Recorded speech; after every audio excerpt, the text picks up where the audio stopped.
Merry Christmas, everybody. Welcome to Verastahl, a YouTube channel devoted to my horror stories. I'm Brandon Faircloth, and if you enjoy the stories that you're about to hear, please like, share, and subscribe. Also, you can click on the notification bell, and that will help you get notified when the next videos go live. You can also click the link down in the description to see all of my books, including my latest one, Sack of Knives. Today's video is going to be a little bit different than what I've done so far, because it's actually a compilation of several different stories of mine, all of which are themed around Christmas and the holidays. So sit back and relax, and I hope that you enjoy all three of these stories, beginning with the first story, which is called On the Rooftop. You don't seem to understand. Taking you out of this place is a mercy. You sit there staring at me, fish gasping in the stale air of this room and puffing out tiny particles of your decaying lungs. You fucking look at me with your meat, your fucking dying meat, and you think it'll compel me to show you mercy? It just reminds me how much I hate you. When I came into your house tonight, I could smell you right away. Did you know that? I could smell your filth accruing at every orifice from your eating and shitting and pissing, your body a tomb for the beast you've eaten, the bacterium you harbor, all dying every moment. You are a grave inside a grave inside a grave, and it disgusts me. But I didn't just smell your meat. I smelt your sin. That internal corruption that makes you little more than an egotistical, vile monkey. I stand before you, eternal, and your presence offends me. It lessens me somehow.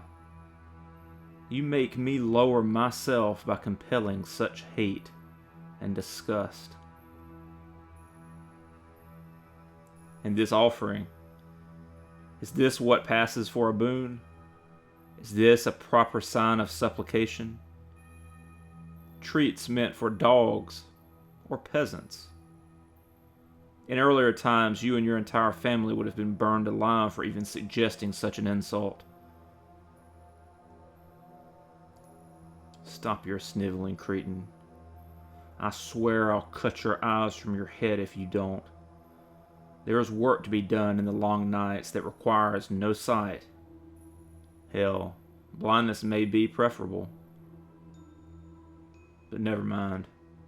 I'm tired of this and have far too much to do tonight to prattle on with you. So get up there.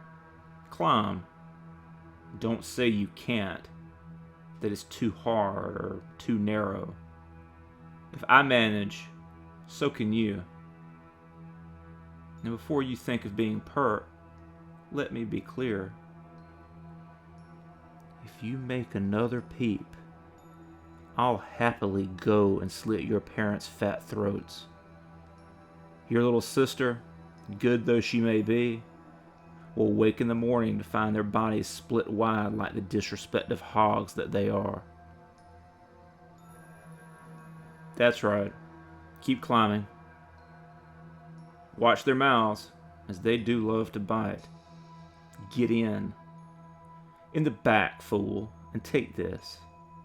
Do not open it, or stick your hand in, or you'll be even more lost than you already are. You look as though you think you've been wronged, when you're actually receiving a great gift. Extended life and purpose without end. Most of them thank me before they expire. Either way, your old life is over. Shut up, your mewling child. The knife is sharp enough that you're speaking more out of fear than pain. Eat this, and you will be healed. Your new life will begin. That's right. Candy canes are good, right? Better than the tripe you would have me eat. This one is special, you know. Has a little bit of me in it. Yes, I think you'll enjoy the work given time. Don't look at me like that. If I take your eyes now, they'll only grow back, tempting me to take them again. And before you blame me for your lot, for losing the life that you had, you need to remember, you've been complicit in your murder since the moment you were born. That's better. Time to go now. There are a lot more houses to visit tonight. You get motion sick, you lean over the side or I'll skin you for a new belt. Just look up front. Keep your eyes on the one with the glow. I hear that helps sometimes.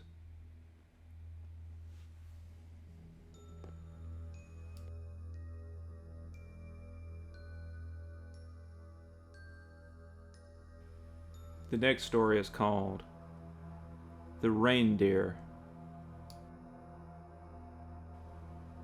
This morning I saw Santa crying in an old battered crossover. One of the back tires had been replaced with a donut, and I could see a small clothes rod hanging up in the space behind the front seat where the large man sat shuddering as he rested his wet face on white-gloved hands, hands that gripped the car's steering wheel as though it was the only life preserver bobbing in a black and wintry sea. It wasn't the real Santa, of course. The Harvest Mills Mall couldn't afford both a cookie shop and a pretzel store, so the idea that they could pull in the real deal seemed highly unlikely.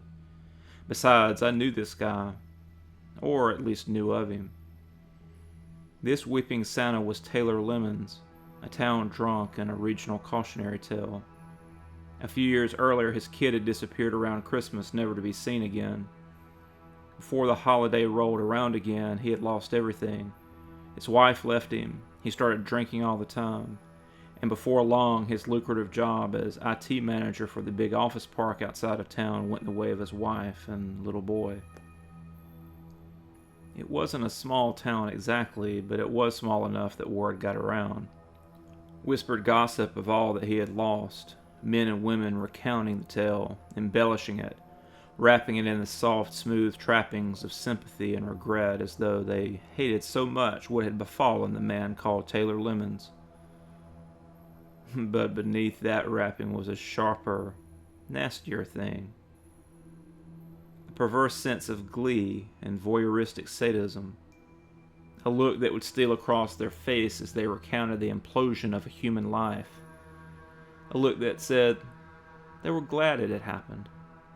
That maybe this man's misfortune confirmed their own good luck, or how high their chosen God held them in esteem, or that, at the very least, it was a sign that the angel of despair had passed by their own house without pause, thrown off by the sin of blood already shed. Watching this man in his late 40s, tarted up in a shabby Santa costume as he sat in his car sobbing, I didn't feel any glee or sense of blessing. I only felt shame and sadness, and oddly enough, guilt.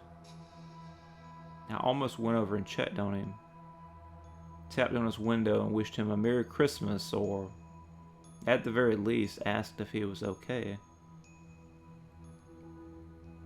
But then he glanced up, and my motivation withered.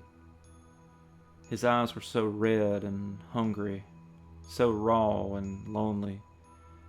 I couldn't deal with that. I didn't know him. Nothing I could say would help, and what if he was crazy or dangerous? So instead, I just gave him a little wave and went on my way. I could hear Uncle Mike's loud mouth before I made it through the front door. I'd known he was coming for Christmas, of course, but the knowing had done little but give me the constant needle prick of prescient dread, anticipation of loud stories as he steamrolled every conversation, awkward tension as he slowly got drunk and more obnoxious before turning the inevitable corner of being overly sensitive and apologizing to everyone for being such an asshole. So far as I could tell, he only came because he was bored and lonely, and we only invited him because Mom felt sorry for him. But whatever the motivations, it got harder to stomach every year, and I found myself thinking of excuses to go run errands or hide out in my room as much as possible. I closed the front door softly, hoping I could scoot through to the back of the house without anyone noticing, but Lottie, come here, girl. Give Uncle Mike a hug. He was already to me before I turned around good, crushing me in an awkward bear hug that flooded my nose with the smell of stale beer and clove cigarettes. Letting out a rumbling laugh, he swung me under his arm and guided me toward the living room. Come see what I brought to liven up our Christmas. My eyes had already found it. A monstrosity of a tree crowded into the back half of the living room. It had clearly been cut down quite a bit, and it still pressed against the ceiling as though it planned to burst through the roof and reach out to the sky. Mom was stringing lights on it while Dad watched her work dubiously. It's big. I looked back to Dad, trying to keep the irritation out of my voice. What happened to our tree? He went to answer, but Mom beat him to it, a strained smile on her face. We put it back up, dear. Mike was good enough to bring us this beautiful thing, so we had to make room for it. Isn't it great? I stared at her. Yeah, great. Glancing at Mike, I couldn't help but add, but the old tree was pretty great too. Mike grinned and gave me a squeeze. No, I saw that thing. It was old and ragged. Artificial too. No smell. He sucked in a deep breath. You smell that? That's the real shit right there. Smells like Christmas. I slid out from under his arm. Uh-huh. Where'd you get it? It's gigantic. My uncle hooked his fingers in his belt. Got it from my new job. Security and ranger for the Mercer estate up north. Lots of woodland. He jerked a thumb toward the tree. One of the fringe benefits is getting to bring a kick-ass tree for Christmas. I wanted to ask if he actually had permission to take one of the trees he was supposed to be guarding, but I suppressed the urge. No point in stirring this shit up this early. Things would inevitably go downhill without my help anyway. What's that noise? Mom glanced at my father with a raised eyebrow. What noise? It was getting late now. Dinner had been eaten. A single present had been unwrapped by everyone. And now we sat in the stupor, staring at some sappy greeting card movie on TV while Mike punctuated the bad acting and heartlessly chipper soundtrack with thick, wet-sounding snores that made me more than a little queasy. Dad was sitting up more now. I don't know. There's a funny squeaky sound coming from somewhere. He glanced around before locking onto the tree. I think it's coming from that thing. Mom frowned at him. I doubt that seriously. You think there's a squirrel in there like in that movie? He returned her frown, irritation wrinkling his brow. No, but I know what I... He froze for a second, cocking his head like a dog catching a sign of his quarry. There. Did you hear it?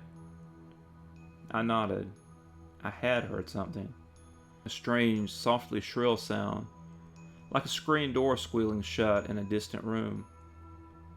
But the noise hadn't been far away. Dad was right. It was coming from the tree. He was on his feet now, pulling out his phone to turn on his light while walking up to it. I could tell Mom was getting ready to poke fun at him, but I didn't think it was going to matter. He was determined looking as he reached the tree and lifted one of its heavy branches. I could only see the side of his face, but it was enough to see him squint as he shined the light into the dark interior of the tree. Enough to see his eyes widen as something small and black leapt out onto his face. He stumbled back with a scream, which is all the opening the thing needed. It scuttled up from his chin and was gone inside before he even fell to the floor and began to thrash as he clawed at his throat. I could hear myself screaming now. I was rolling to Mom for her to help, to fix things, to make me understand that this wasn't really happening at all. Something. But there was one crawling into her ear. Black legs sliding out of view as her eyes fluttered closed and she began to slide her way out of her chair and onto the floor.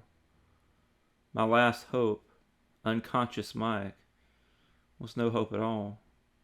He hadn't stirred in the commotion, and even as I reached out to shake him awake, I heard a screeching sound as something sailed past my face and landed on his chest.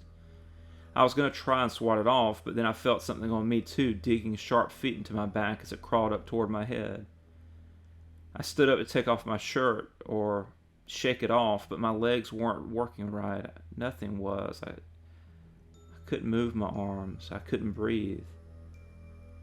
I fell to the carpet, barely feeling the impact as the world contracted to a pinprick of terror, and then was gone. I woke up to snow fluttering onto my cheeks. I was in a field, some strange field I didn't recognize, covered in thick snow, and beyond that a lake and a black winter forest unlike any I'd ever known. My parents and Mike were nearby, dead or unconscious on the ground, and my initial confused panic became more focused as I remembered the tiny black things that had attacked us from the tree. That was when I heard a loud snort behind me. I turned and let out a gasp at what was slowly approaching. A massive deer with thick, shaggy fur and jagged horns that gleamed like metal in the cold moonlight and looked wickedly sharp. I felt no sense of wonder or joy at seeing them. Instead, I felt abject fear warring with icy dread in my chest as my mind tried to fully take in what it was coming toward me. They trudged across the snow lightly, spindly white legs ending in heavy black hooves that echoed loudly, despite leaving barely a trace on the winter skin of the world. Several of the deer had legs that moved at odd angles, and one seemed to have 6 legs instead of 4. But all of this was secondary. My eyes were on their king. He was smaller than the rest, but only in stature.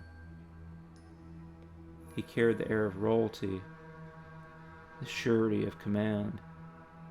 As if to confirm my impressions, a burning crown of red fire began to form between the warped nest of bone that sprouted from the sides of his head. I squinted against that brilliant beacon even as I heard its rough voice clawing in my head. "Are you ready to do what you promised?" I lifted my arm to block some of that terrible crimson light. Promised? What are you talking about? "You must do what you promised. Complete what was begun. Or all is for naught and they go into his mines. And you, Oathbreaker, will fare far worse."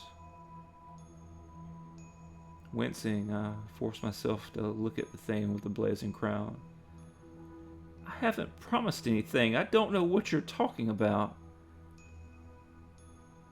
I felt heat come off the creature as it stepped closer, towering over me. Its breath was fetid, boiling down as it boomed its poison across my mind. "Really?" It retched and spat something out onto the snow at my feet. "Then what is that?" I felt my stomach shrivel as I looked down and recognized what had been deposited there. It was a folded piece of paper,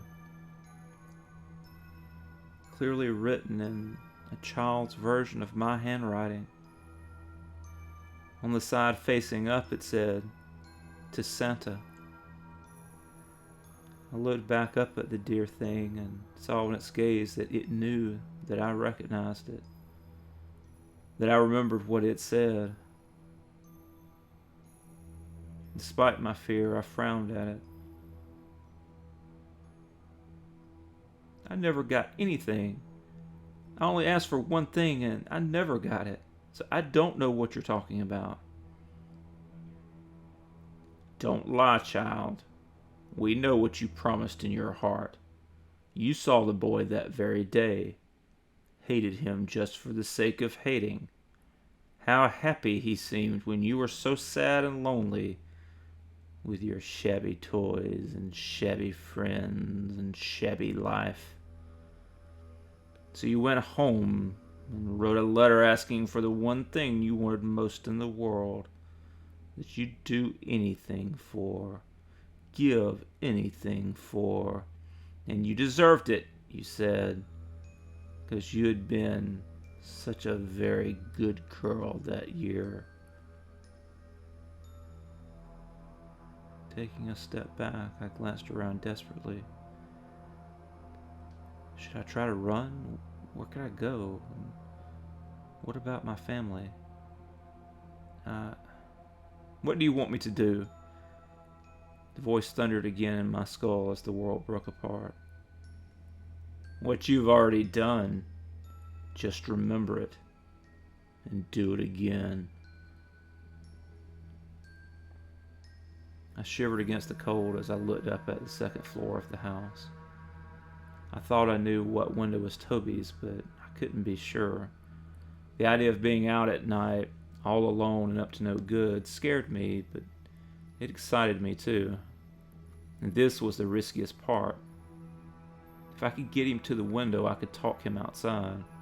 I was good at talking people into things, especially kids my own age. So I threw a pebble. Then a second.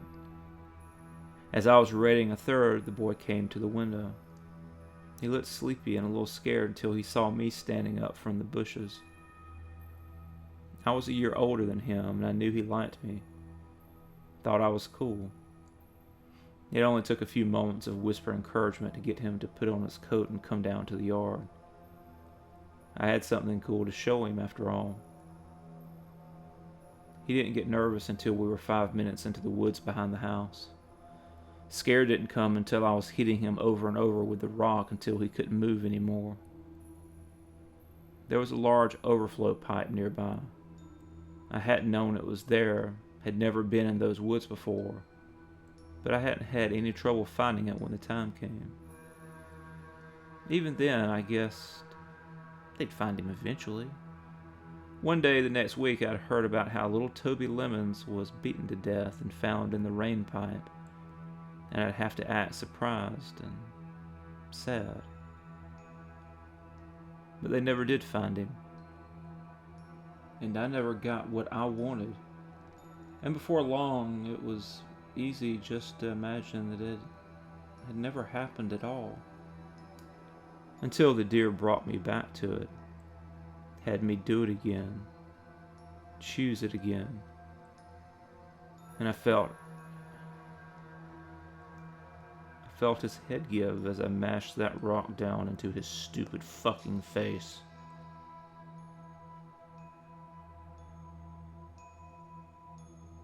I gagged at the stench of the reindeer as I came back to the now. It had lowered its face to mine, and so close the smell and heat were unbearable. If only I wasn't too terrified to move. The master keeps his word. Your family will be free, as will you. I nodded and felt a small, hopeful smile creeping onto my face. When they wake, you will all be back in your beds. They won't remember what happened to them, but they will remember your fulfilling of the pact. What you did in the woods. Gasping in cold air, I shook my head. No, they never knew that. Any of that. There was a rumble from the creature that might have been a laugh. They do now. With that, the deer turned and began walking away, the procession of horrors parting for him even as he paused to look back. Giving me a final baleful glare, he retched something out into the snow before turning to walk away. I recognized it before it hit the ground, though I'd only ever seen one on TV years ago. I heard the burning deer's mocking voice in my head again. "Here's what you asked for. What you deserved for being such a good girl. Enjoy your new doll." I stared at the slime-coated bit of plastic and cloth that was already disappearing into the snow, barely able to even recognize it now. In my peripheral vision, the snow-covered mounds of my family were fading away with everything else, and I could already feel myself slipping back into warm darkness. None of this made sense. It wasn't fair.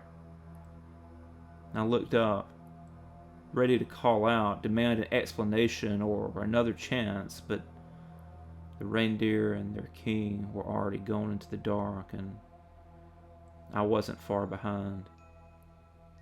I awoke at home, in bed, my soiled prize tucked under my arm. It wasn't long before there was a pounding on my door. The final story is called Santa's Elves Want My Pancreas. When I was 8 years old, I wrote a Christmas letter. I still believed in Santa, but I didn't necessarily trust him. You see, I'd written him a letter every year since I was 5, each one more elaborate and legible as I pleaded with him to give me what I wanted. I always asked for the same thing, a Gunslinger 32 pellet rifle, just like the one my brother Robbie had and would never let me use, claiming it was because our parents said I was too young. But I knew better. I could see in his face that he enjoyed lording over me, taking me with him when he played with it, but never letting me touch it, even for a second. So for years, I begged Santa, thinking he was my only avenue toward getting what I wanted, since my brother wouldn't share and my parents refused to budge on their well-worn rule that I couldn't get one until I was 10. By the time I was 8, I decided that Santa was either on my parents' side or, as some of my friends claimed, he didn't even exist. That slow erosion of belief might have been the end of the whole thing, if not for a TV show I saw a couple of weeks before Christmas. In it, Santa was portrayed as a lazy buffoon who sat around all year eating and drinking and getting fat, only to be shoved into his sleigh on Christmas Eve to suddenly make the night's deliveries with his unique, time-defying magic. In the show, it was Santa's elves that actually did all the work and made all the real decisions. By the time the show was over, I was already planning on what I would say in my next letter.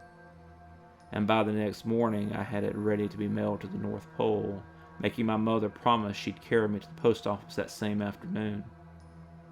If she noticed that this letter was addressed to the elves instead of Santa, she gave me no sign. I'm 42 now, and I don't remember every detail of that last letter, but the general gist was that if the elves would just bring me a new Gunslinger 32 pellet rifle, I would give them anything they wanted in return. That sounds so stupid now, not just because of what happened, but just generally. Who makes that kind of promise for something so small? But I was an 8-year-old boy writing a letter to Christmas elves, pleading for a pellet gun that I'd lose interest in after a few weeks or months. Rationality had nothing to do with it. Besides, even then, a big part of me thought it was all crap, right? It was something to do, something to occupy myself during the endlessly long build-up to Christmas. A ritual of self-torture that was entertaining in a way and gave me an excuse for mild resentment toward my family. A bit of cushion if I didn't want to do my chores or disobey a bit from time to time. In my heart of hearts, I think I knew I'd never get a response from Santa's elves because they don't exist. Except I did. And they do. Even wrapped, I recognized the shape of the gunslinger's box right away. I'd stared at it enough in the store for the last 4 years. And when I saw the small gold envelope on the front with my name delicately scrolled across the top, my heart leapt. I tapped the wrapping paper without waiting my turn or taking time to notice the confused looks being passed between my parents. I didn't care what was in the envelope, but I was having trouble getting past the paper itself. It was thick and pliant, feeling almost like a supple leather beneath my fingers and nails rather than fragile wrap meant for being torn. After a few seconds of frantic frustration, I found a seam, which lay underneath the envelope stuck to the front. The way it was attached, I had no choice but to rip it open the envelope to get at the break in the wrapping underneath, and by this point my mother was saying something to me, but I ignored her. There was no stopping me now, not until I had the gun in my hands. So I ripped the envelope open, left to right, the larger top part shearing off and being flung away as soon as I saw that the wrapping was starting to slide from the box. I was right. It was the gunslinger. I pushed at the wrapping and it fell off easily. The gunslinger was finally mine. Evan? Did you see who that was from? I looked up at my mother, not understanding what she was saying at first. And after a moment, I just laughed and gave a shrug. It's from the elves. I turned to start opening the end of the box when my father crouched down beside me and put his hand on mine. Slow down there, sport. Just a second. Where'd that envelope that was on it go? He was looking around for it, and after a moment he fished it out from underneath the wrapping paper. It was so funny. I remember that paper looked different now that it was off the present. Just thin, normal paper instead of that tough-hided it felt like before. And the envelope was a dull bronze now instead of the glowing gold it had seemed before I threw it away. He slid the torn paper out from inside and frowned at it before glancing at me and then my mother. Robbie was starting to whine that he wanted to open something, but a look from our father silenced him. Something was wrong, and even in my excited haze, I realized both of my parents were upset. He handed her the letter, and after she looked at it, my mother came and sat down next to me, showing me the paper. Honey, do you know who this is from? What it means? I took the paper, my irritation and frustration at being delayed and playing with the gun beginning to curdle into something darker and more poisonous. They weren't just upset, they were afraid. Looking down, I saw the same delicate writing that had spelled out my name on the envelope itself. It was just one line, right above where the paper had torn. A tooth a year. I told them I didn't know, but that only seemed to agitate them more. They took the gun from me and told us to go to our rooms, that they needed to talk. An hour later, a policeman was at the house, looking at the tree, examining the gun and the wrapping, and asking me and Robbie if we had met any strangers lately or had seen someone around the house that didn't look like they lived in the neighborhood. And when the cop left, he took the gun and wrapping paper and envelope with him as evidence. I still wanted my gun back, of course, but I wasn't stupid.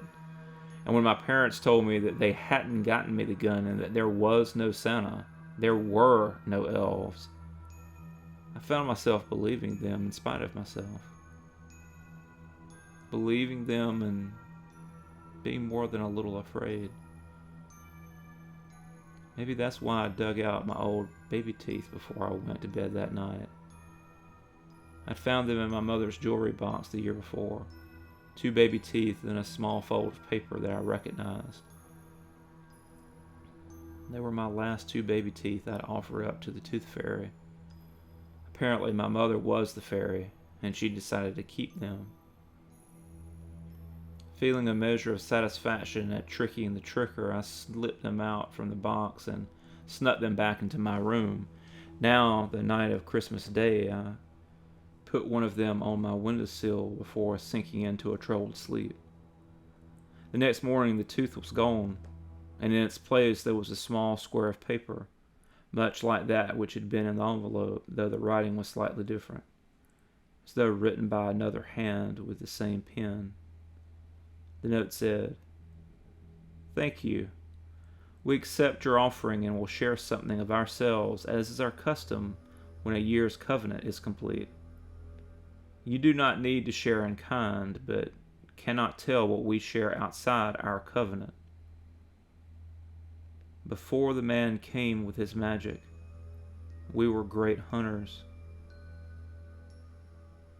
I hid the note under my bed, and at first I was determined to keep it a secret. It wasn't until that afternoon that the policeman called, and our parents sat us down to talk about what he'd found. Stuck to the wrapping paper had been the other part of the envelope I had ripped in two, and inside was the bottom of the note, which had 3 more words beyond "a tooth a year." "Or your pancreas." Our mother was crying a little as they talked to us, and our father seemed angrier and more tense than I'd ever seen him. They were telling us that they were getting new locks and an alarm system, but that we didn't need to be scared, but we did need to be careful, just in case whoever had left that gun and note decided to come back. Of course, all of this carried the undercurrent of it somehow being my fault. They didn't know how some nut would break in to give me a gift I'd specifically been asking for since I was 5 unless they either got my letter out of the mailbox or post office, or I'd talked to someone and was lying about it.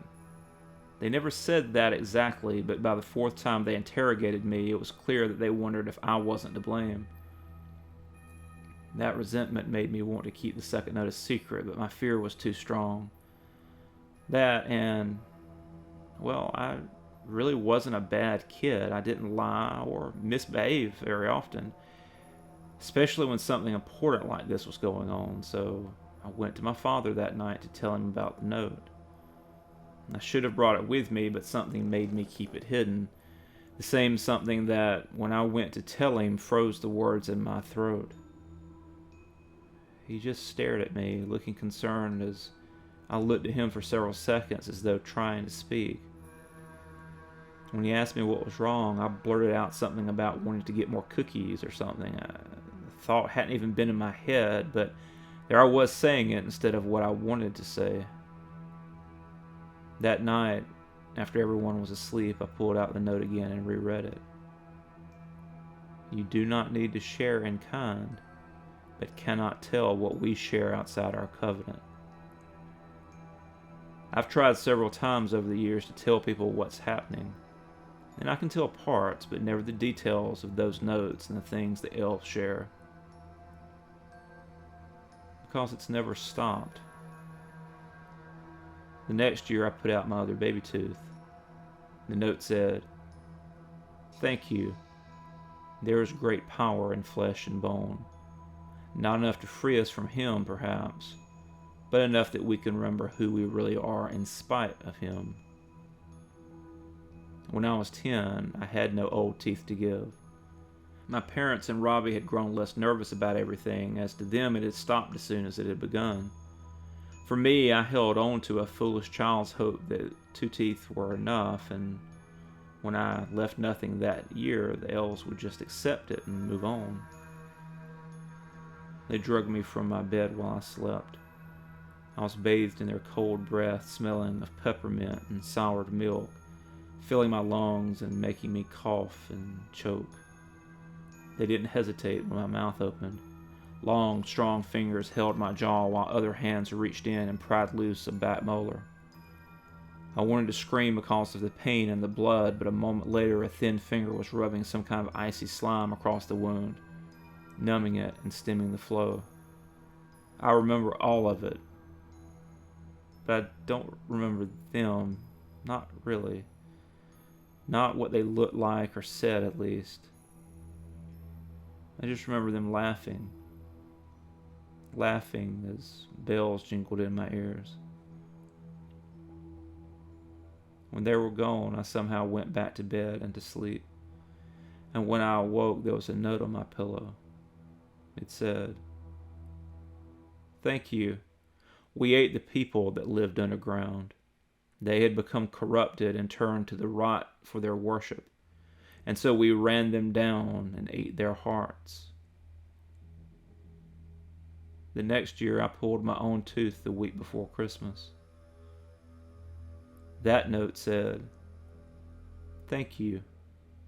We have 2 sets of ribs, layered one on top of the other. The inner set is made of bone like yours. The other is made of silver and dwarven gold." The next, "Thank you. When one of our kind makes an honorable kill, we get a bell. It is woven into one of our inner ribs. This means we must wear padded clothing when requiring stealth, but the code of the pole makes that a frequent requirement, and to have many bells is a source of great honor and pride." When I was 13, the dentist talked to my mother. Asked her if I was carrying me to a different dentist part of the time. Not that he minded, you understand, but he wanted to get the records and find out why the procedures had been done. When she asked him what he was talking about, he raised an eyebrow. The teeth, of course. He needed to know why 3 of my back adult teeth had been removed. After that, it got harder. I had to stage an accident to explain losing 2 more of my teeth. I didn't think my parents believed me. They remembered the note from when I was 8 and grilled me for weeks both before and after my accident. But it was easy to stick to my lies. I couldn't have told them the truth if I tried. At 15, I legitimately lost a tooth playing football, though I had to spend 3 desperate hours searching the field the next day to find it. By 16, me and my family didn't talk that much anymore. We still ate together and sometimes hung out, but there was a divide between me and them. They knew I was part of something they didn't understand and were afraid of. And after years of trying to help me, I think they just kind of gave up. When I told my mother I didn't want to go to the dentist anymore, she just looked at me for a moment and then got up and went in another room. I got my first partial when I was 19. My first set of dentures when I was 23. As you know, there are 32 teeth in the human head. Last year I gave them my last one. I'd pulled the last 4 all at once, and I've spent the last 2 years looking for someone to do what you said you'll do. Even with the internet, it's not as easy to find as it seems, and I was so happy to find you, even if you couldn't meet until Christmas Eve. I looked at the man sitting across from me. He listened to everything I'd said intently, with very little reaction other than an occasional nod or slight smile. We were in a nondescript office in a bland office park 2 hours from my house. There were no signs out front, but of course there wouldn't be, even if he intended on selling me what I wanted. A plastic bag filled with 50 human teeth lay on the cheap wooden desk between us. The price had been $100 a tooth, and after so much searching and my growing desperation, it was a price I was more than willing to pay. But then I'd started talking to him, and I'd realized all of this was for nothing. "You've had quite a time, haven't you?" I stared at him warily. "Yeah, you could say that. I was just a child. I didn't know what I was agreeing to. It's not fair. None of it is fair." He pursed his lips and nodded as he slid off his thick coat and let it drape over the metal folding chair he sat in. "That may be true, but then again, life's not fair, is it? And anyone that waits for it to be is a fool." He pushed a lock of blonde hair out of his face as he leaned forward, his delicate features harder now than they were tinged with some distant species of anger. When I was young, I didn't think life was fair either. Ironically enough, I wanted to be a dentist. He gestured at the bag between us and then at me. I suppose you could say I found a way to accommodate both my own desires and the inherent cruelties of the world. He held my gaze as he quirked an eyebrow at me. Why did you tell me all of that just now? Trying to get sympathy? I shrugged as I let out a shaky breath. No, it's a habit I developed. Over the years, I've had a few times when the elves came a few days early. They still like to hunt, play games, make traps. I've had 3 teeth pulled by force just because it excites them. So I've learned to be wary around Christmas. Anytime I meet someone new, I try to tell them the story. All of it. I've never been able to. I looked away from his gaze. Until now. Clever. Not clever enough, but I like that. I forced myself to look at him again. Why can't it just be over? I've given you all my teeth. That should be the end. It said 1 tooth a year, or pancreas, and I've given you all my teeth. Or if you want more, let me buy these, please. The man smiled. You know better. The covenant is more than just words. It's a binding that cannot be broken or misconstrued by semantics. You know in your heart that someone else's teeth will not work. Just as you know that the or in that original note was not a choice of what would be given, but rather in what order. You, rather wisely, chose to begin with your teeth. Teeth hold a special significance for us, which is why they are designated separately in many of our packs. He smirked. You could have gotten 100 of those guns for just 1 tooth if you'd bartered properly, but of course you didn't. You said you'd give anything. Glaring at him, I tried to stand up and found I couldn't. What? I was just a child. You tricked me.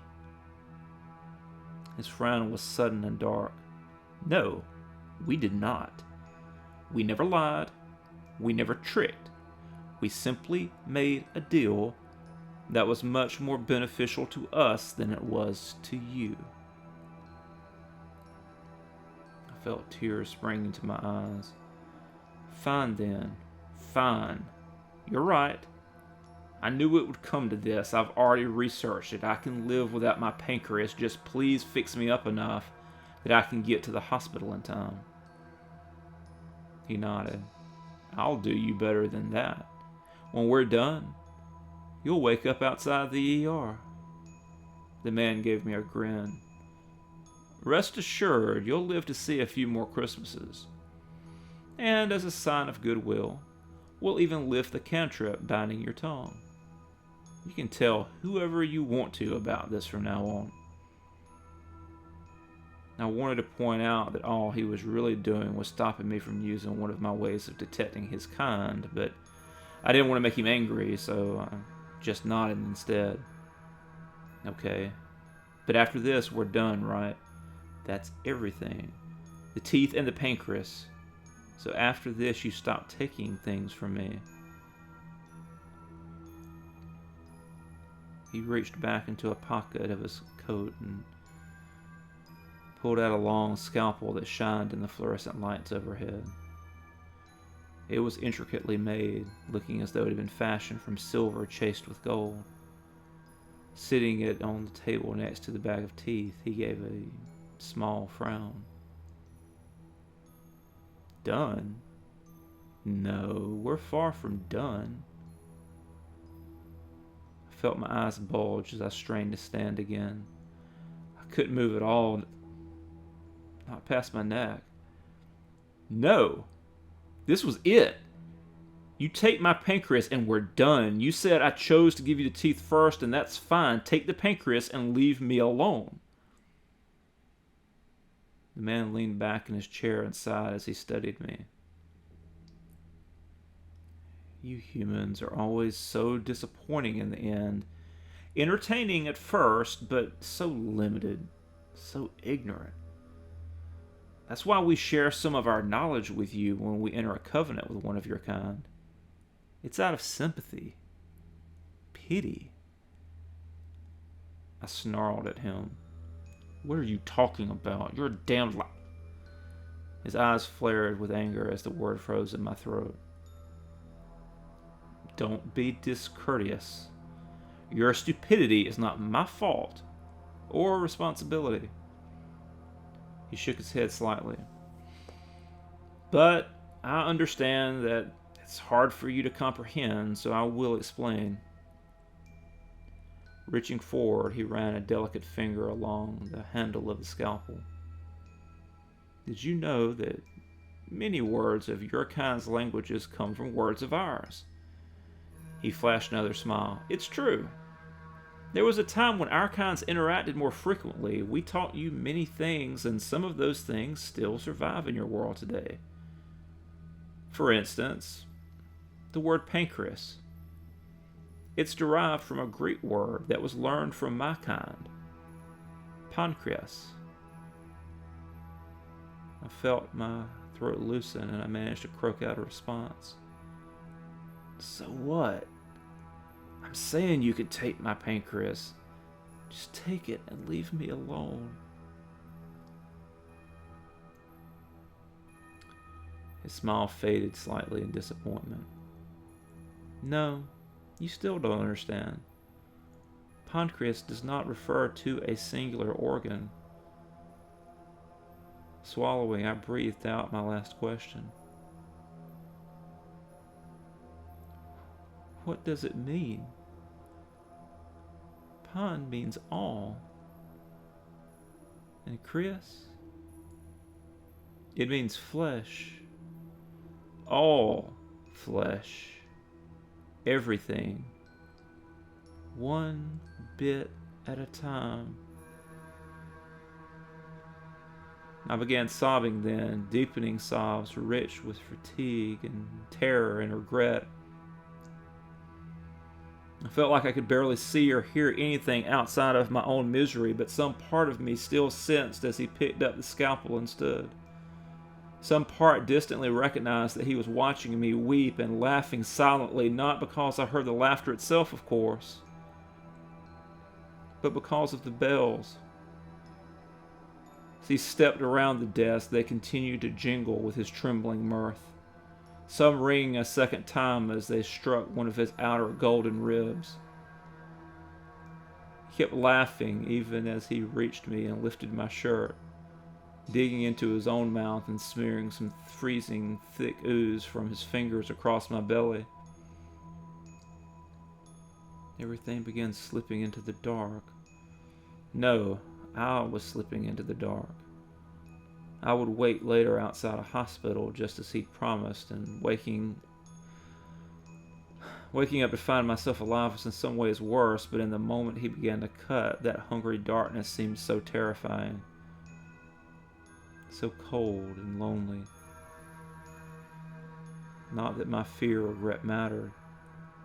I was just walking down the same path I'd set myself on 34 years earlier. No, not walking. Being pulled down it into the unknowable black and the bleak future that lay ahead.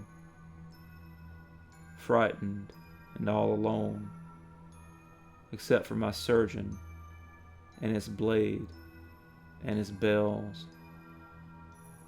His damned laughing bells stayed with me as I slid down darkness's throat, jingling all the way. I hope you've enjoyed these stories, and I hope everybody has a safe and fun holiday. I'll be back soon with more, and as always, thank you so much for your support.